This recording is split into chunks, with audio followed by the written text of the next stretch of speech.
ನಮಸ್ಕಾರ.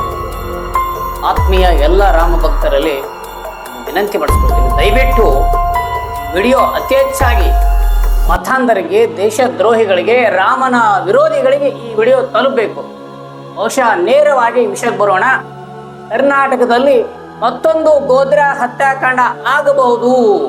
ರಾಮ ಭಕ್ತರಿಗೆ ನೇರವಾಗಿ ಎಚ್ಚರಿಕೆ ಕೊಟ್ಟಂಥದ್ದು ಕಾಂಗ್ರೆಸ್ನ BK ಹರಿಪ್ರಸಾದ್, ಒಬ್ಬ ನಾಲಾಯಕ.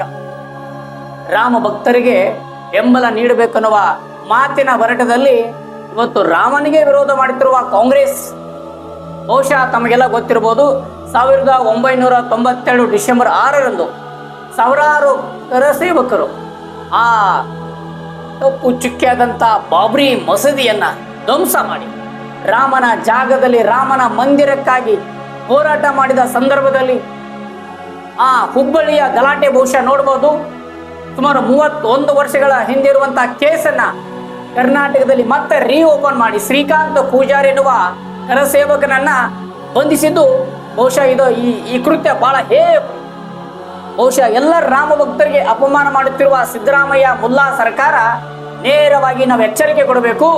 ಕರ್ನಾಟಕದಲ್ಲಿ ಹಿಂದೂಗಳು ನೋಡಬೇಕು, ಕರ್ನಾಟಕದಲ್ಲಿ ಹಿಂದೂಗಳ ಪರಿಸ್ಥಿತಿ ಯಾವ ರೀತಿ ಇದೆ. ಮತಾಂಧರ ಸರ್ಕಾರ, ದುಷ್ಟ ಸರ್ಕಾರ, ಮುಸ್ಲಿಮರ ಸರ್ಕಾರ ನೇರವಾಗಿ ಮುಸ್ಲಿಮರನ್ನ ಎತ್ತು ಕಟ್ಟಕ್ಕೆ ಈ ರೀತಿಯಾಗಿ ಹೇಳಿಕೆಗಳು. ಕರ್ನಾಟಕ ಮತ್ತೆ ಗೋಧ್ರಾ ಹತ್ಯಾಕಾಂಡ ಆಗ್ಬೋದು.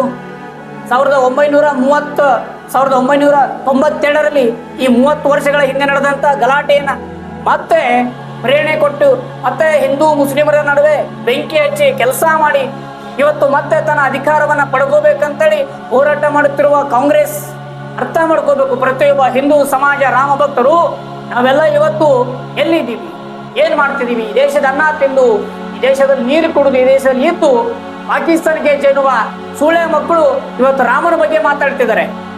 ಬಹುಶಃ ಕರ್ನಾಟಕದಲ್ಲಿ ನಾನು ಒಂದು ಹೇಳ್ತೀನಿ, ಇವತ್ತು ಇಡೀ ದೇಶದಲ್ಲಿ, ಇಡೀ ವಿಶ್ವದಲ್ಲಿ ರಾಮನ ಜನ್ಮಸ್ಥಾನದಲ್ಲಿ ರಾಮ ಮಂದಿರದ ಬಗ್ಗೆ ಇವತ್ತು ಬಹಳಷ್ಟು ಖುಷಿ ವಿಚಾರದಿಂದ ಎಲ್ಲ ಕಾಯ್ತಾ ಇದ್ದಾರೆ. ಜನವರಿ 22ರಂದು ಸನ್ಮಾನ್ಯ ಭಾರತದ ಪ್ರಧಾನಮಂತ್ರಿ ನರೇಂದ್ರ ಮೋದಿ ಅವರು ಉದ್ಘಾಟನೆ ಮಾಡ್ತಿದ್ದಾರೆ. ಅಂತ ಮಹತ್ವದ ಉದ್ಘಾಟನೆ ಕಾರ್ಯಕ್ರಮಕ್ಕೆ ನಾವೆಲ್ಲ ಕಾಯ್ತಾ ಇರ್ತಿದ್ರೆ, ಇಲ್ಲಿ ಕರ್ನಾಟಕದಲ್ಲಿ ರಾಮನ ವಿರೋಧಿಗಳು, ಹನುಮನ ವಿರೋಧಿಗಳು ಈ ರೀತಿ ನೇರವಾಗಿ ಕರಸೇವಕರನ್ನ ಬಂಧಿಸಿ ಮತ್ತೊಂದು ಗೋಧ್ರಾ ಹತ್ಯಾಕಾಂಡಕ್ಕೆ ನಾವು ಪ್ರೇರಣೆ ನೀಡುತ್ತೀವಿ ಅಂತ ಹೇಳುತ್ತಿರುವ ಈ ಹಲ್ಕಟ್ಟ ಕಾಂಗ್ರೆಸ್ನ ನಾಯಕರಿಗೆ ನಾವೆಲ್ಲ ಹಿಂದೂಗಳು ಧಿಕ್ಕಾರ ಮಾಡ್ತೀವಿ. ಬಹುಶಃ ನಿಮಗೆ ನೇರವಾಗಿ ಎಚ್ಚರಿಕೆ ಹೇಳ್ಬೇಕಂದ್ರೆ, ಕರ್ನಾಟಕದಲ್ಲಿ ಹಿಂದೂಗಳು ಜಾಗೃತಿ ಆಗ್ತಾರೆ. ಮುಂಬರುವ ಲೋಕಸಭಾ ಚುನಾವಣೆಯಲ್ಲಿ ಭಾರತದ ಪ್ರಧಾನಮಂತ್ರಿ ನರೇಂದ್ರ ಮೋದಿ ಅವರು ಮತ್ತೊಮ್ಮೆ ಅಧಿಕಾರ ಬರಬೇಕು. ಈ ದೇಶದಲ್ಲಿ ಹಿಂದೂಗಳು ಸಾರ್ವಭೌಮತೆಯಿಂದ ಉಳಿಬೇಕಂದ್ರೆ ಮತ್ತೊಮ್ಮೆ ನರೇಂದ್ರ ಮೋದಿ ಬರಬೇಕು.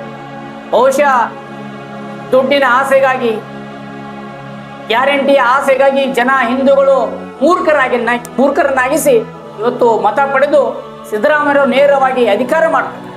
ಹಿಂದೂಗಳ ಕೈಯಲ್ಲಿ ಚೊಂಬು ಕೊಟ್ಟು ಇವತ್ತು ಅಧಿಕಾರ ಮಾಡುತ್ತಿರುವ ಸಿದ್ದರಾಮಯ್ಯ ಅವರು ಬಹುಶಃ ಅರ್ಥ ಮಾಡ್ಕೋಬೇಕು. ಮಾನ್ಯ ಸಿದ್ದರಾಮಯ್ಯ ಅವರೇ, ದಯವಿಟ್ಟು ನೀವು ಕರ್ನಾಟಕದಲ್ಲಿ ರಾಜಕೀಯ ಮಾಡ್ತೀವಿ.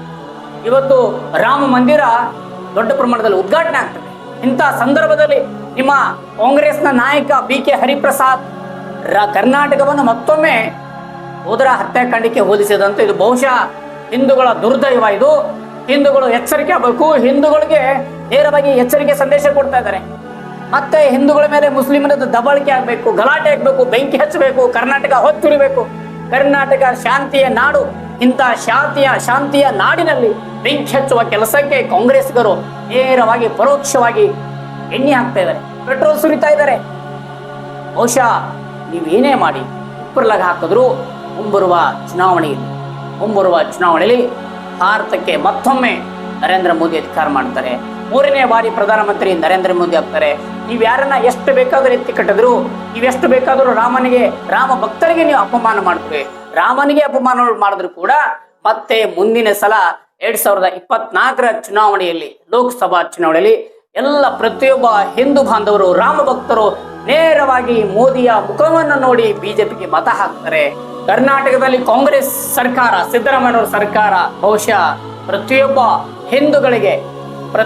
ಹಿಂದೂಗಳಿಗೆ ಬೆಂಬಲ ಕೊಡಬೇಕು. ಯಾಕಂದ್ರೆ ನಿಮಗೆ ಓಟ್ ಹಾಕಿದ್ದು ಕೇವಲ ಮುಸ್ಲಿಮರಲ್ಲ, ಹಿಂದೂಗಳು ಕೂಡ ಓಟ್ ಹಾಕಿದ್ದಾರೆ ನಿಮಗೆ. ಹಾಗಾಗಿ ಪ್ರತಿಯೊಬ್ಬರು ರಾಮ ಭಕ್ತರಿಗೆ ಕೂಡ ತಾವು ಸಪೋರ್ಟ್ ಮಾಡಬೇಕು, ಬೆಂಬಲ ಮಾಡಬೇಕು. ಯಾವುದೋ ಒಂದು ವಿಚಾರ ಇಟ್ಟುಕೊಂಡು ನೀವು ರಾಜಕೀಯ ಮಾಡಿದ್ರೆ ನಿಮ್ಮ ಸರ್ಕಾರ ಸತ್ಯಾನಾಶ ಆಗುತ್ತೆ. ರಾಮನಿಗೆ ಅಪೋಸ್ ಆದರೆ ನೀವು ಸುಟ್ಟು ಹೋಗ್ತೀರಾ. ಕರ್ನಾಟಕದಲ್ಲಿ ಮತ್ತೊಮ್ಮೆ ರಾಮನ ಹೆಸರಿನಲ್ಲಿ ಇಡೀ ಹಿಂದೂಗಳು ಬಂದಾಗ್ತಾರೆ. ರಾಮನಿಗೆ ಯಾರು ಅಪಮಾನ ಮಾಡಿದರೆ ಅವರು ಎಲ್ಲಿ ಉಳಿದಿಲ್ಲ, ರಾಮನಿಗೆ ಯಾರು ದ್ರೋಹ ಬಗೆದರೆ ಅವ್ರ ಜೀವನದಲ್ಲಿ ಉದ್ಧಾರ ಆಗಿಲ್ಲ. ಹಾಗಾಗಿ ರಾಮ ಭಕ್ತರಿಗೆ ಅಸಹ್ಯ ಮಾಡುವುದನ್ನು ಬಿಟ್ಟು ನಿಮ್ಮ ರಾಜಕೀಯ ಮಾಡಿ, ನಿಮ್ಮ ತೆವಲಿಗೆ ರಾಮನ ಹೆಸರು ತಗೋಬೇಡ್ರಿ ಅಂತ ಹೇಳಿ ಒಂದು ಮನವಿದೆ. ದಯವಿಟ್ಟು ಈ ವಿಡಿಯೋ ನೋಡ್ತಿರಲ್ಲ ಆತ್ಮೀಯ ದೇಶಭಕ್ತ ಬಂಧುಗಳು ವಿನಂತಿ ಮಾಡ್ತೀರಿ, ಈ ವಿಡಿಯೋ ಅತಿ ಹೆಚ್ಚಾಗಿ ಶೇರ್ ಮಾಡಿ, ಎಲ್ಲ ಕಡೆ ರಾಮನ ಭಕ್ತರಿಗೆ ತಲುಪೋಗಿ ಶೇರ್ ಮಾಡ್ಬೇಕಂತೇಳಿ ಮತ್ತೊಮ್ಮೆ ಜಯ ಶ್ರೀರಾಮ್.